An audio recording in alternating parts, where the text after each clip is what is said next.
प्रश्न 12, यदि P of A बराबर दिस, P ऑफ B बराबर दिस और P of A intersection B बराबर दिस हो तो P of A dash intersection B dash ज्ञात कीजिए। ओके, तो P of A dash intersection B dash बराबर, ये सूत्र है, सूत्र का उपयोग करेंगे। इसके लिए प्रथम P of A union B ज्ञात करेंगे। ओके, तो योग के नियम के अनुसार P of A union B का ये है सूत्र। यहाँ पर वैल्यूज़ पुट करेंगे। P ऑफ A का मान है ये, P ऑफ B का मान है ये, A इंटरसेक्शन B का मान है ये। 3 3 6 का एलसीएम 6 होता है। यहाँ पर 2 + 4 - 1 आएगा एलसीएम लेने पर। इसको सिंप्लीफाई करने पर 6 - 1, 6 - 1 बराबर 5 होता है। तो 5/6 आ गया A यूनियन B का मान, ये रहा। Okay, now P of A dash intersection B dash का ये सूत्र है। यहाँ पर वैल्यूज़ पुट कर देंगे। 1 A यूनियन B का मान 5/6 है, इसको यहाँ लिख देंगे। 6 एकम 6 - 5 1 होता है। 1/6 ये है आंसर। प्रश्न 13, यदि P ऑफ B बराबर 2P of A by B बराबर 0.4 हो तो A इंटरसेक्शन B ज्ञात कीजिए। ओके, तो P ऑफ B बराबर है दिस और ये वैल्यू बराबर है 0.4, ये हमें दिया है। ओके, तो अब इन दोनों को अलग अलग लिखते हैं क्योंकि इन दोनों का मान सेम ही है। अलग अलग लिखकर सॉल्व करेंगे। P ऑफ B बराबर है 0.4, ये लिख दिया।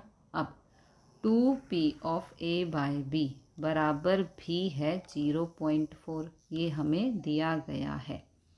2 यहाँ गुणा में है, इधर आकर भाग में चला जाएगा। कैंसिल करने पर 0.2 आता है। ये आ गया P of A by B का मान। अब शर्ती संभावना के नियम अनुसार P of A by B का ये है सूत्र। यहाँ पर वैल्यूज़ पुट कर देंगे। P of A by B का मान है 0.2, ठीक है। इंटरसेक्शन हमें नहीं पता। P ऑफ B का मान है 0.4, ये रहा ना। 0.4 यहाँ भाग में है, इधर जाकर गुणा हो जाएगा। इन दोनों को गुणा करने पर 0.08 आंसर आता है। ये आ गया A इंटरसेक्शन B का मान। प्रश्न 14, घटनाएं A और B निरपेक्ष घटनाएं हो और 3P ऑफ A बराबर 2P ऑफ B बराबर 0.12 हो तो A इंटरसेक्शन B ज्ञात कीजिए। ओके, अब यहाँ पर दिया है कि A और B निरपेक्ष घटनाएं हैं और ये वैल्यू बराबर है इसके और ये वैल्यू बराबर है 0.12, यानी कि इन दोनों का मान सेम ही है 0.12। ओके, तो दोनों की वैल्यूज़ को अलग अलग लिखेंगे। सबसे पहले 3P ऑफ A बराबर दिस, ये लिख दिया। 3 यहाँ गुणा हो रहा है, इधर आकर भाग में जाएगा। कैंसिल करने पर P ऑफ A का मान आ गया 0.4। यहाँ पर 2P ऑफ B का मान भी यही दिया हुआ है। 2 यहाँ गुणा में है, इधर आकर भाग में जाएगा। 2 से कैंसिल करने पर P ऑफ B का मान है 0.06। नाउ हमें फाइंड करना है A इंटरसेक्शन B, जिसका ये सूत्र है। नाउ पुट द वैल्यूज़, इन दोनों को गुणा करने पर 0.0024 आंसर आता है। प्रश्न 15, दो घटनाएं ए और बी के लिए 5p ऑफ ए बराबर है 3p ऑफ बी बराबर है 2p of A union B बराबर है 3/2, यानी कि इन तीनों की एक ही वैल्यू है 3/2 हो तो A of A dash union B dash ज्ञात कीजिए। ओके, तो यहाँ पर दो घटनाएं ए और बी के लिए इसका मान और इसका मान 3/2 दिया है। इन तीनों का एक ही मान है 3/2। ओके, तो पहले सबको अलग अलग करेंगे। 5p ऑफ ए का मान है 3/2। यहाँ पर 5 गुणा में है, इधर जाकर भाग में चला जाएगा। 5 दूनी 10, ये आ गया p ऑफ ए का मान। अब 3p ऑफ बी का मान 3/2 है। 3 यहाँ गुणा में है, इधर आकर भाग में चला जाएगा, ये रहा। 2 तिया नहीं करना है इसको। 3 से 3 कैंसिल, तो ये बच गया 1/2। ये आ गया p ऑफ बी का मान। यहाँ पर 2p of A union B का मान 3/2 है। 2 यहाँ गुणा में है, इधर आकर भाग में चला जाएगा। 2 दूनी 4, ये आ गया ए यूनियन बी का मान। अब योग के नियम के अनुसार P of A union B का ये है सूत्र। यहाँ पर वैल्यूज़ पुट कर देंगे। ओके, ये वैल्यूज़ पुट कर दी और ए इंटरसेक्शन बी हमारे पास अभी नहीं है। ओके, तो 3/10 1/2, ये यहाँ पर +3/4 है, इधर आएगा तो -3/4 हो जाएगा। और ये -p of A intersection B है, इसको इस तरफ शिफ्ट करेंगे तो प्लस का हो जाएगा। 10, 2 और 4 का एलसीएम 20 होता है। यहाँ पर एलसीएम लेने पर 6, 10 और 15 आता है। 6 + 10 16 -15, 16 - 15 इज़ 1/20। ये आ गया ए इंटरसेक्शन बी का मान। अब हमें P of A dash union B dash ज्ञात करना है। ये है सूत्र। यहाँ पर 1, इंटरसेक्शन का मान आया है 1/20। 20 एकम 20 -1, 20 - 1 इज़ 19/20। ये आ गया P of A dash union B dash का मान, जो कि हमसे फाइंड करने के लिए कहा गया था। प्रश्न 16, दो निरपेक्ष घटनाएं ए और बी के लिए P of A intersection B बराबर है दिस और P ऑफ बी बराबर है दिस हो तो P of A union B ज्ञात कीजिए। ओके, दो घटनाएं निरपेक्ष हैं और हमें यहाँ पर ए इंटरसेक्शन बी दिया गया है, तो इंटरसेक्शन बी का ये है सूत्र। इंटरसेक्शन होता है, बीच में गुणा का निशान होता है। इंटरसेक्शन का मान हमें ये दिया है और P ऑफ बी का मान ये दिया है। 0.3 यहाँ गुणा में है, इधर आकर भाग में चला जाएगा। कैंसिल करने पर P ऑफ ए का मान 0.4 है। अब योग के नियम के अनुसार हमें यहाँ पर P of A union B ज्ञात करना है, तो ये है सूत्र। यहाँ पर वैल्यूज़ पुट कर देंगे। P ऑफ ए का मान है ये, P ऑफ बी का मान है ये, P of A intersection B का मान है ये।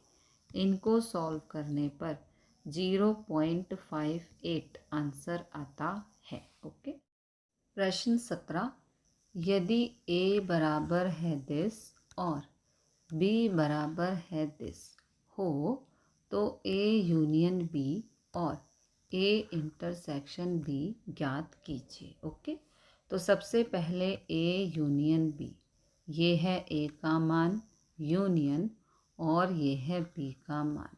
तो ए यूनियन बी का मतलब होता है ए के सभी एलिमेंट और बी के सभी एलिमेंट, लेकिन एक भी एलिमेंट रिपीट नहीं होना चाहिए। तो यहाँ पर ए के एलिमेंट हैं 1 से 3, यानी कि 1 2 3। ओके, और बी के एलिमेंट हैं 1/2 से लेकर 2 तक, 1/2 से लेकर 2 तक, और बीच में 1 आता है। ओके, तो यहाँ पर सबसे छोटा नंबर है 1/2 और सबसे बड़ा नंबर है 3। तो 1/2 से लेकर 3 तक के नंबर यहाँ पर देखो, ए यूनियन बी में 1/2 से लेके 3 के बीच के नंबर हमारे यहाँ पर यूनियन कहलाएंगे। ठीक है, अब क्योंकि यहाँ पर इक्वल टू का निशान है, इसलिए यहाँ पर भी इक्वल टू का निशान आएगा। सबसे छोटा नंबर 1/2 और सबसे बड़ा नंबर है 3, तो 1/2 से लेके 3 के बीच के नंबर यहाँ पर यूनियन कहलाएंगे। ये हो गया ए यूनियन बी। अब इंटरसेक्शन, ये है ए का मान, ये है बी का मान। इंटरसेक्शन का मतलब होता है कॉमन, यानी कि जो नंबर ए के एलिमेंट में भी है और जो नंबर बी के एलिमेंट में भी है। तो देखो 1 और 2 यहाँ पर भी है, 1 और 2 यहाँ पर भी है ना, 1 2 1 2, तो ये हो गया कॉमन। तो 1 और 2 यहाँ पर कॉमन है, तो ए इंटरसेक्शन बी का मान आ गया 1 और 2। ओके, प्रश्न 18, दो घटनाएं ए और बी में से कम एक घटना घटने की संभावना 1/4 हो और घटना ए बने परंतु घटना बी ना घटे, उसकी संभावना 1/5 हो, तो घटना बी घटने की संभावना का मान ज्ञात कीजिए। ओके, तो ए और बी में से कम एक घटना घटेगी। देखो कम से कम आ गया, इसका मतलब यूनियन होता है। P of A union B हमें दिया है 1/4। घटना ए बने परंतु घटना बी ना घटे, अर्थात ए माइनस बी। तो P of A minus B का मान हमें 1/5 दिया गया है। अब ए यूनियन बी का ये है सूत्र और P of A minus B का ये है सूत्र। ओके, तो ए यूनियन बी का ये जो सूत्र है, यदि हम P ऑफ बी को यहाँ शिफ्ट कर दें और P ऑफ ए को यहाँ शिफ्ट कर दें तो कुछ ऐसा बन जाता है ना। P ऑफ बी को यहाँ लिख दिया, ये रहा, और P ऑफ ए को यहाँ लिख दिया, ये रहा। ठीक है, तो ये जो वैल्यू है ये इस वैल्यू के बराबर बन गई है ना, ये वैल्यू इस वैल्यू के बराबर बन गई। अब ये जो वैल्यू है ये P of A minus B का सूत्र है, तो इसकी जगह हम P of A minus B लिख सकते हैं। Now put the values. Okay, तो यहाँ पर हमने वैल्यूज पुट कर दी। देखो क्या क्या वैल्यूज थी हमारे पास। P of A union B का मान 1/4 और P of A minus B का मान 1/5 है। ओके, तो ये हमने वैल्यूज पुट कर दी। अब ये प्लस 1/5 है, इधर आएगा तो माइनस 1/5 हो जाएगा। 4 और 5 का एलसीएम 20 होता है। 5 एकम 5, 4 एकम 4, 5 - 4 इज़ 1 और ये 20। ओके, तो आंसर आ गया 1/20। प्रश्न 19, घटनाएं ए और बी के लिए P of B बराबर दिस और P of A dash intersection B बराबर दिस हो तो P of A by B ज्ञात कीजिए। अब यहाँ पर शर्ती संभावना है। शर्ती संभावना ज्ञात करने के लिए सबसे पहले हमें यहाँ पर इंटरसेक्शन फाइंड करना होगा। ओके, तो P of A dash intersection B बराबर P of B minus A होता है और इसके बराबर होता है P of B minus P of A intersection B। Now put the values. P of A dash intersection B का मान हमें 1/2 दिया है। P ऑफ B का मान यहाँ पर हम पुट कर रहे हैं 3/5 दिया है minus P of A intersection B। Okay, अब जो माइनस में है इंटरसेक्शन, इसको यहाँ लेके आएंगे तो प्लस का, और ये जो 1/2 है यहाँ प्लस का है, इस तरफ आएगा तो माइनस का हो जाएगा। ओके, 5 और 2 का एलसीएम 10 होता है, ऊपर 6 माइनस 5 हो जाएगा। 6 माइनस 5 इज़ 1/10। ये आ गया इंटरसेक्शन। ओके, अब P of A by B ज्ञात करना है। ये है सूत्र, यहाँ पर वैल्यूज़ पुट कर दो। इंटरसेक्शन का मान है 1/10, P ऑफ B का मान है 3/5। ये वाली वैल्यू एज इट इज़, इस वैल्यू का रेसिप्रोकल यहाँ पर हो जाएगा, बीच में गुणा का निशान। 5 एकम 5, 5 दूनी 10, 1 एकम 1, 2 तिया हो गया 6। तो P of A by B बराबर 1/6 है। मांगी गई संभावना 1/6 है। प्रश्न 20, 10 व्यक्तियों के समूह में 6 व्यक्तियों के पास, ध्यान से समझना है, 6 व्यक्तियों के पास पासपोर्ट है। इस समूह में से 3 व्यक्तियों का यादृच्छिक रूप से चयन किया जाता है, तो उसमें पार्ट 1 में हमें बताना है तीनों व्यक्ति के पास पासपोर्ट हो। ओके, तो 10 व्यक्तियों में से 3 व्यक्ति चयन करने का निदर्श अवकाश यानी कि n का मान, 10 में से 3 चयन करने हैं, चॉइस करना है। ओके, तो 10C3 आएगा। अब क्योंकि यहाँ पर 3 है तो 10 से उल्टी गिनती स्टार्ट करके 3 नंबर तक लिखना है। 10 × 9 × 8, और यहाँ पर 3 है, 3 से उल्टी गिनती स्टार्ट करके 3 नंबर तक ही लिखना है, मतलब कि 1 तक चले जाएंगे। 3 × 2 × 1, इसको कैंसिल करने पर 120 आता है। पार्ट 1 में ये तो हमने n का मान फाइंड कर लिया। अब पार्ट 1 में तीनों व्यक्ति के पास पासपोर्ट हो, उसे घटना A कहें तो A के सानुकूल परिणाम। देखो, इसने कहा है कि 6 व्यक्तियों के पास ही पासपोर्ट है और कुल व्यक्ति हैं 10। ठीक है, तो 6 में से 3, क्योंकि तीनों व्यक्ति के पास पासपोर्ट होना चाहिए, तो 6 के पास पासपोर्ट है तो 6 में से 3 हम ले लेंगे। ओके, अब यहाँ पर 3 है तो 6 से उल्टी गिनती स्टार्ट करके 3 नंबर तक जाना है। 6 × 5 × 4, यहाँ पर 3 है, इसलिए 3 से उल्टी गिनती स्टार्ट करके 3 नंबर तक जाना है। 3 × 2 × 1, इसको कैंसिल करने पर 20 आता है। ये आ गया m का मान। ना P of A is equal to m/n होता है। m का मान है 20, n का मान है 120, कैंसिल करने पर 1/6 आता है। मांगी गई संभावना 1/6 है। ना पार्ट 2, 2 व्यक्ति के पास पासपोर्ट ना हो, उसकी संभावना ज्ञात कीजिए। यहाँ पर कुल है 10 व्यक्ति, 6 के पास पासपोर्ट है तो 4 के पास पासपोर्ट नहीं होगा, है ना। अब करेंगे पार्ट 2।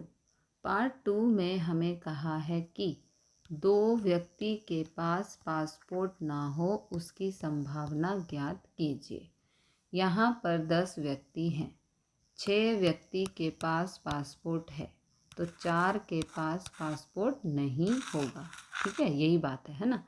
और इसने कहा है कि इस समूह में से 3 व्यक्तियों का यादृच्छिक रूप से चयन किया जाता है। कितने का? 3 का। तो यहाँ पर जो बात कही है कि 2 व्यक्ति के पास पासपोर्ट ना हो, तो एक व्यक्ति ऐसा होगा जिसके पास पासपोर्ट होगा, है ना। क्योंकि इस समूह में 3 व्यक्तियों का, तो यहाँ तो पहले 2 की बात हुई है ना, तीसरा कहाँ गया? तीसरा भी हो जाएगा।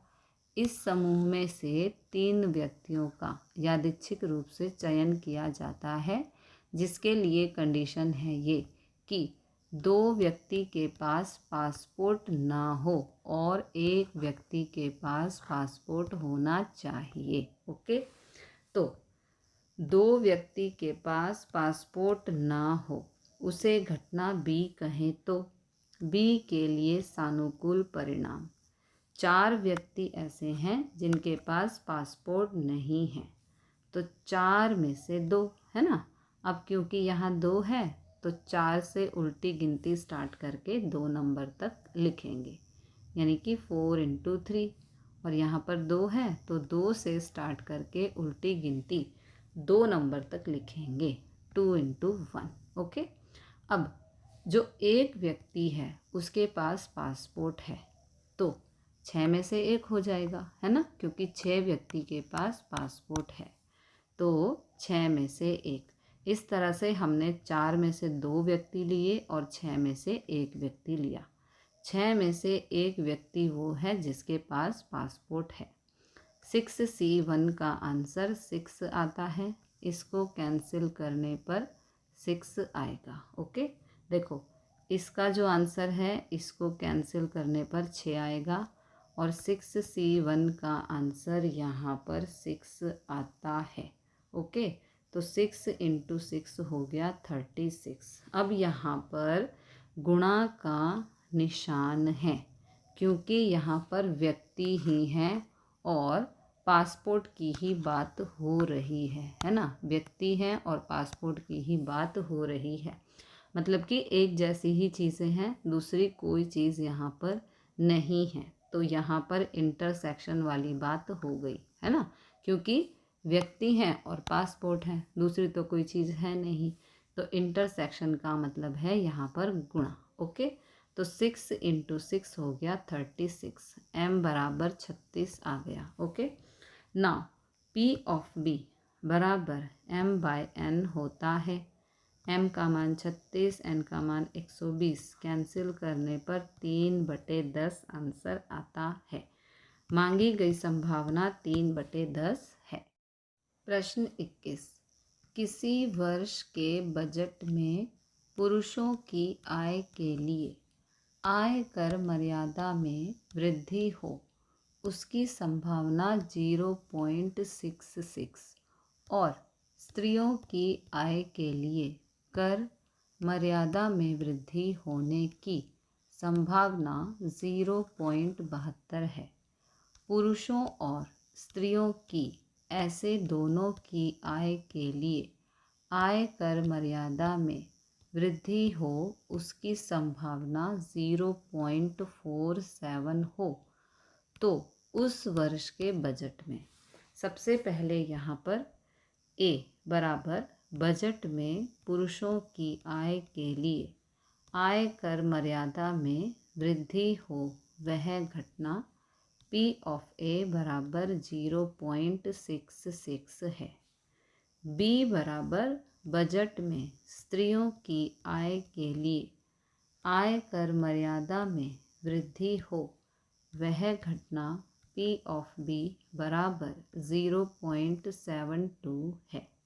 अब यहाँ पर देखो शब्द आया है दोनों, दोनों का मतलब है इंटरसेक्शन। ओके, तो A इंटरसेक्शन B बराबर पुरुषों और स्त्रियों की दोनों की आय के लिए आयकर मर्यादा में वृद्धि हो वह घटना यानी कि P of A intersection B बराबर 0.47 है।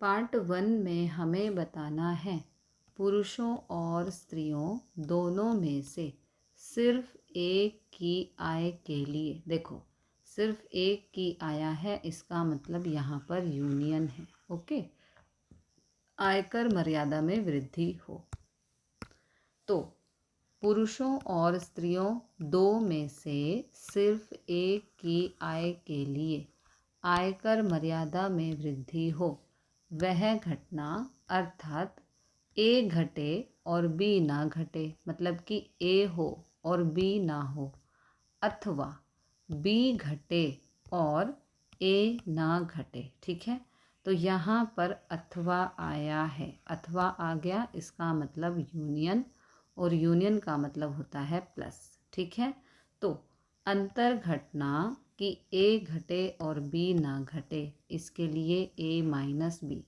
और बी घटे और ए ना घटे, इसके लिए बी माइनस ए होता है। ठीक है, तो अब सिर्फ ए की आय के लिए आयकर मर्यादा में वृद्धि हो P of A minus B plus, क्योंकि यहाँ अथवा है, अथवा का मतलब यूनियन और यूनियन का मतलब plus, P of B minus A। तो P of A minus B का ये है सूत्र, प्लस यहाँ पर plus P of B minus A का ये है सूत्र। यहाँ पर वैल्यूज़ पुट कर देंगे। P ऑफ A का मान है ये, इंटरसेक्शन का मान है ये, P ऑफ B का मान है ये, इंटरसेक्शन का मान है ये। इन दोनों को माइनस करने पर 0.19 आता है, इन दोनों को माइनस करने पर 0.25 आता है, इन दोनों को प्लस करने पर 0.44 आंसर आता है। तो मांगी गई संभावना 0.44 है। पार्ट 2, पुरुष और स्त्रियों, यानी कि यहाँ पर दोनों की बात हो रही है। पुरुष और स्त्रियों में से किसी की आय के लिए आयकर मर्यादा में वृद्धि ना हो। ओके, देखो दो बातें हैं कि एक तो दोनों की बात हो रही है, इसलिए यहाँ पर इंटरसेक्शन, और वृद्धि ना हो। ओके, तो इसके लिए ना है, इसलिए ए डैश और बी डैश आएगा। ठीक है, तो ए डैश इंटरसेक्शन बी डैश बने, दोनों की बात है इसलिए इंटरसेक्शन, ना हो इसलिए ए डैश और बी डैश बने P of A dash intersection B dash बराबर 1 minus P of A union B के लिए प्रथम P of A union B ज्ञात करेंगे। ठीक है, इसका ये सूत्र है, इसलिए पहले हमें A यूनियन B ज्ञात करना होगा। तो A यूनियन B का ये है सूत्र। ओके, योग के नियम के अनुसार, तो P ऑफ A का मान है ये, P ऑफ B का मान है ये, इंटरसेक्शन का मान है ये।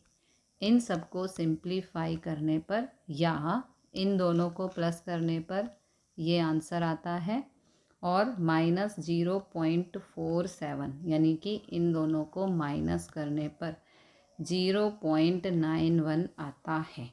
अब P of A dash intersection B dash का ये सूत्र है, यहाँ पर वैल्यू पुट कर देंगे, इन दोनों को माइनस करने पर 0.09 आंसर आता है।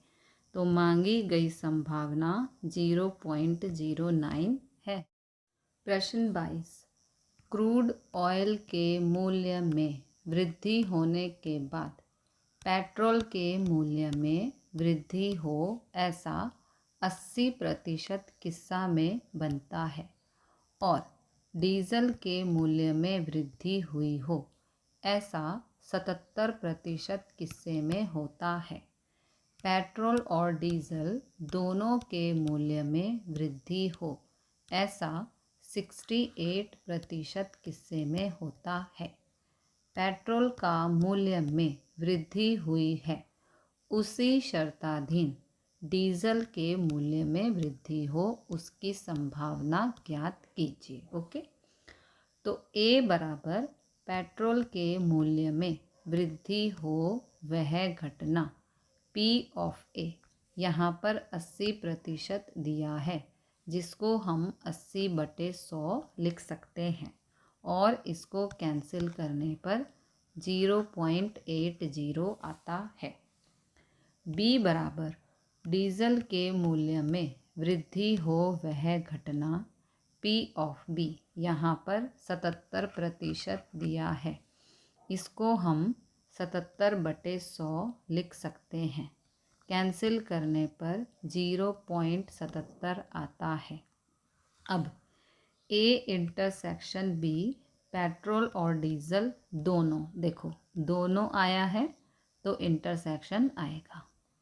दोनों के मूल्य में वृद्धि हो वह घटना P of A intersection B, यहाँ पर 68% दिया है, जिसको हम 68/100 लिख सकते हैं। कैंसिल करने पर 0.68 आता है। ओके, अब पेट्रोल के मूल्य में वृद्धि हुई हो, तो पेट्रोल के मूल्य में जो वृद्धि हुई हो, पेट्रोल को हमने यहाँ पर घटना ए माना है, उसी शर्ताधीन डीजल के मूल्य में वृद्धि हो, डीजल वाली घटना को हमने यहाँ पर बी माना है। ओके, तो पेट्रोल के मूल्य में वृद्धि हुई हो, उसी शर्ताधीन डीजल के मूल्य में वृद्धि हो, अर्थात ए बन चुकी है ना, ए बन चुकी है, पेट्रोल के मूल्य में वृद्धि हुई है, उसी शर्ताधीन यानी कि घटना ए होगी तो ही बी होगी। ठीक है, उसी शर्ताधीन बी बने, उसे घटना बी बाय ए बने कहते हैं। ठीक है, ए बन चुकी है तो ए को नीचे लिखेंगे और उसी शर्ताधीन बी बने, बी को ऊपर लिखेंगे, तो बी बाय ए हो गया। शर्ती संभावना के नियम अनुसार पी ऑफ बी बाय ए का ये सूत्र है। यहाँ पर वैल्यूज़ पुट कर देंगे, कैंसिल करने पर 17/20 आंसर आता है।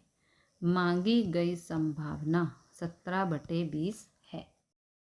प्रश्न 23, मौसम विभाग के पूर्वानुमान के अनुसार सप्ताह के 3 दिन गुरुवार, शुक्रवार और शनिवार के दिन बारिश होने की संभावना क्रमशः इतनी, इतनी और इतनी है। अगले सप्ताह में यह 3 दिनों में कम से कम एक दिन बारिश होने की संभावना ज्ञात कीजिए। ओके, यहाँ पर हमें दिया है सप्ताह के 3 दिन गुरुवार, शुक्रवार और शनिवार के दिन बारिश गिरे, उसकी घटनाएं निरपेक्ष हैं। ओके, तो ए बराबर गुरुवार को बारिश हो वह घटना पी ऑफ ए बराबर है 0.8, ये रहा। बी बराबर शुक्रवार को बारिश हो वह घटना पी ऑफ बी बराबर 0.7 है, ये रहा। सी बराबर शनिवार को बारिश हो वह घटना पी ऑफ सी बराबर 0.6 है, ये रहा। ओके, नाउ अगले सप्ताह में 3 दिनों में कम से कम एक दिन, कम से कम एक आ गया, इसका मतलब यूनियन है। ओके, बारिश होने की घटना अर्थात A union B union C बने, तीनों घटनाएं निरपेक्ष हैं, इसलिए योग का नियम निम्नानुसार बनेगा। ये है A union B union C का सूत्र। यहाँ पर वैल्यूज़ पुट कर देंगे, इन तीनों को प्लस करने पर ये आंसर आता है, इन दोनों को गुणा करने पर ये आंसर आता है, इन दोनों को गुणा करने पर ये आंसर आता है, इन दोनों को गुणा करने पर ये आंसर आता है और इन तीनों को गुणा करने पर ये आंसर आता है। अब इन सब को सिंप्लीफाई करने पर 0.976 आता है। मांगी गई संभावना इतनी है। ओके। एक्सरसाइज 1.3 का क्वेश्चन 5 था, जिसमें मैंने आपको ये समझाया था कि इस वैल्यू से ये वैल्यू आई। अब इस वैल्यू से ये वैल्यू कैसे आई ये यहाँ पर एक्सप्लेन करना है, क्योंकि बच्चों ने मुझे कहा कि मैडम ये डायरेक्ट समझ में नहीं आ रहा है, आप इसको एक्सप्लेन करें। ओके, तो मैं इसको एक्सप्लेन करके बता रही हूँ कि इस वैल्यू से ये वैल्यू कैसे आई। ओके, देखो हमारे पास ये 3 मान हैं, 3 भिन्न हैं या 3 फ्रैक्शंस हैं। ओके, सबसे पहले इनको अलग अलग यहाँ पे लिखो, बिल्कुल ध्यान से समझना है। अब डिनोमिनेटर्स का एलसीएम लेना है, ये है एलसीएम। ओके, एलसीएम आपको आता ही होगा। तो 2 गुणा 3, इसको करने पर हमें 6 मिलता है। यानी कि ये जो तीनों भिन्न हैं इन सभी का डिनोमिनेटर हमें 6 बनाना पड़ेगा। ओके, तो देखो ये 1/2 है, यहाँ पर 2 है। अब 2 को किससे गुणा करें कि वो 6 बन जाए? 2 गुणा 3 करने पर 6 आता है। क्योंकि यहाँ पर 3 से गुणा किया है तो यहाँ भी 3 से ही गुणा करना होगा। तो ये हो गया 3, ये हो गया 6। ओके, आ गया 6। अब यहाँ पर भी हमें 6 बनाना है, तो 3 को किससे गुणा करें कि वो 6 बन जाए? 3 को 2 से गुणा करने पर 6 आता है। ऊपर भी 2 से ही गुणा करेंगे, तो 2 एकम 2 और 3 दूनी 6 बन गया 6। अब यहाँ पर तो 6 है ही, है ना, फिर भी 6 एकम 6, 6 को 1 से गुणा करने पर 6 आता है, तो 1 को भी 1 से गुणा करेंगे तो 1 आएगा। आप देख सकते हो कि सभी का डिनोमिनेटर सेम हो चुका है। इसका आंसर है ये, इसका आंसर है ये और इसका आंसर है ये। तो अब इन भिन्नों की जगह हम ये वाली वैल्यूज़ को रखेंगे। देखो वही किया है यहाँ पर, है ना। 1/2 से मिला 3/6। ऐसे नहीं समझ आए तो ऐसे समझो, देखो 1/2 से मिला 3/6, ठीक है, प्लस 1/3 से मिला 2/6, फिर माइनस है, तो 1/6 से मिला 1/6। एक बार चेक कर लें, 3/6 2/6, 3/6 2/6 और 1/6। इसकी वैल्यू ये आ गई, इसकी वैल्यू ये आ गई और इसकी वैल्यू ये आ गई, ठीक है। अब इसको सिंप्लीफाई कर दो। कैसे करेंगे? डिनोमिनेटर सेम हो चुका है, वही तो हमें करना था, तो यहाँ पर 6। ओके, देखो ये रहा, है ना, ये वाला 3 यहाँ पर, फिर प्लस, फिर 2 और फिर -1। 3 और 2 5, 5 में से 1 गया 4, 4/6, 2 से कैंसिल करने पर 2/3 आता है। इस तरह से हम पहले डिनोमिनेटर को सेम बनाएंगे, फिर इस तरह कैलकुलेशन करके आंसर फाइंड करेंगे। ओके, यहाँ पर ये आया है आपका 4/6, कैंसिल करके 2/3। एक्सरसाइज 1.3 के क्वेश्चन 10 में कुछ इस तरह की सिचुएशन थी। इसको सॉल्व करके ये आंसर आना चाहिए था, ठीक है। अब ये कैसे आया इसको देखते हैं। सबसे पहले इन तीनों वैल्यूज़ को यहाँ पर अलग अलग लिख लो, ठीक है। अब यहाँ पर 4 5 3 है डिनोमिनेटर में, इन सभी का हमें एलसीएम लेना है। ये रहा एलसीएम, 2 दूनी 4, 2 एकम 2, 3 एकम 3 और 5 यहाँ पे 1 है। ओके सॉरी, 5 एकम 5, ये 1 है, ठीक है। तो एलसीएम क्या आ गया देखो, 2 दूनी 4, 4 तिया 12, 12 पंजे 60। ओके, इन तीनों संख्याओं का एलसीएम 60 आता है। इसका मतलब ये है कि सभी के डिनोमिनेटर्स में हमें 60 चाहिए। अब 60 कैसे आएगा वो देखो। सबसे पहले यहाँ 4 है, 4 को किससे गुणा करें कि 60 मिले? 4 को 15 से गुणा करने पर 60 मिलता है। अब यहाँ 15 से गुणा किया तो यहाँ पर भी करना है। 15 को x से गुणा करने पर 15x आता है। यहाँ पर 5 है। 5 को किससे गुणा करें कि 60 मिले? 5 को 12 से गुणा करने पर 60 आता है, तो ऊपर भी 12 से ही गुणा करना होगा। 12 को x से गुणा करने पर 12x आता है। अब यहाँ पर 60 चाहिए, तो 3 को किससे गुणा करें कि हमें 60 मिले? 3 को 20 से गुणा करने पर 60 आता है, ऊपर भी 20 से गुणा करेंगे तो 20x हो जाएगा। ओके, आप देख सकते हो कि सभी के डिनोमिनेटर में 60 आ चुका है। वही तो हमें करना था, है ना। अब x/4 का आंसर है, कहाँ पे करूँ? यहाँ कर देती हूँ, इसको डिलीट करके यहाँ पे आपको समझा देती हूँ, ठीक है। तो x/4 का यहाँ से देखते हैं। x/4 का आंसर है 15x/60, बीच में प्लस तो यहाँ प्लस। ओके, x/5 का आंसर है 12x/60, फिर प्लस है तो यहाँ प्लस। x/3 का आंसर है 20x/60, 20x/60। सभी का डिनोमिनेटर सेम हो चुका है, तो यहाँ पे 60 ही आएगा। और ऊपर 15x + 12x + 20x। ओके, आ गया ये आंसर, है ना। अब इन सबको प्लस करने पर 47 आता है, 47x। 60 यहाँ भाग में है, इधर जाके गुणा।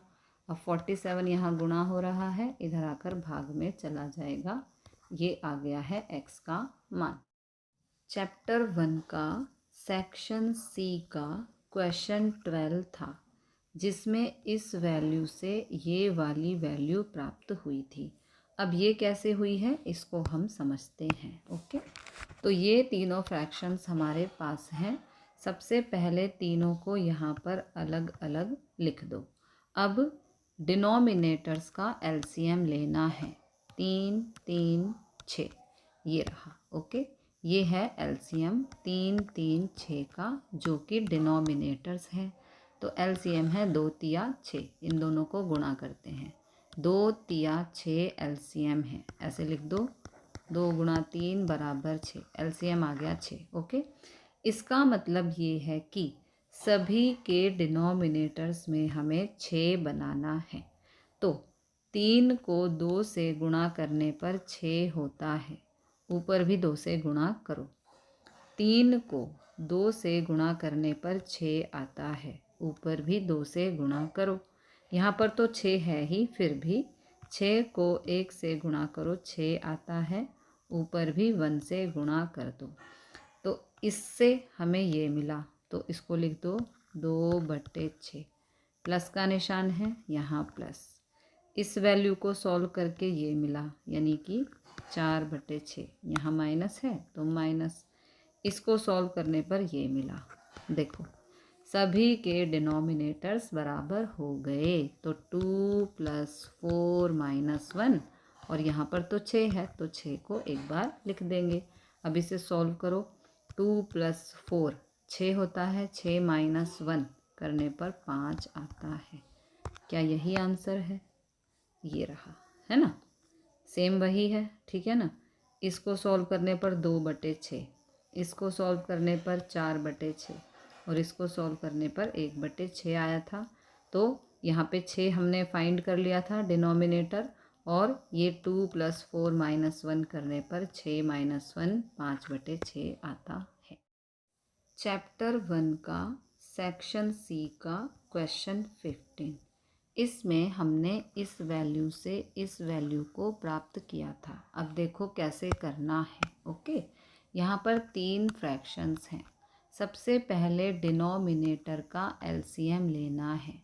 10 2 4 यहाँ पे लिख दिया, ये है एलसीएम। तो एलसीएम आ गया 2 दूनी 4, 4 पंजे 20, ठीक है। हमारा एलसीएम 20 आ गया। ओके, इसका मतलब ये है कि सभी के डिनोमिनेटर में हमें 20 चाहिए। ठीक है, तो यहाँ पर 10 को 2 से गुणा करने पर 20 आता है, ऊपर भी 2 से गुणा करो। 2 को 10 से गुणा करने पर 20 आता है, ऊपर भी 10 से गुणा करो। 4 को 5 से गुणा करने पर 20 आता है, तो ऊपर भी 5 से गुणा करो। ओके, तो देखो इसका मान आ गया ये, इसका मान आ गया ये, और इसका मान आ गया ये। सभी के डिनोमिनेटर में 20 आ चुका है, तो अब इसको हम सॉल्व कर देंगे। 6/20, यहाँ प्लस तो यहाँ प्लस, फिर 1/2 का आंसर है 10/20। ठीक है, फिर यहाँ माइनस तो माइनस, और यहाँ पर है 15/20।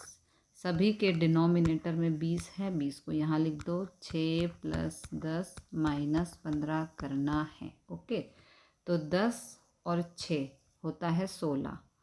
10 और 6 16, 16 - 15 करने पर 1/20 आता है। देखिए रहा है ना, मैं इसको देख रही थी, 1/20 आ गया। ठीक है, देखो हमने इसको सॉल्व करके ये पाया और इसको सॉल्व करके ये पाया। 16 - 15 करने पर 1/20 आता है। यहाँ पर हमने सॉल्व कर दिया। ठीक है।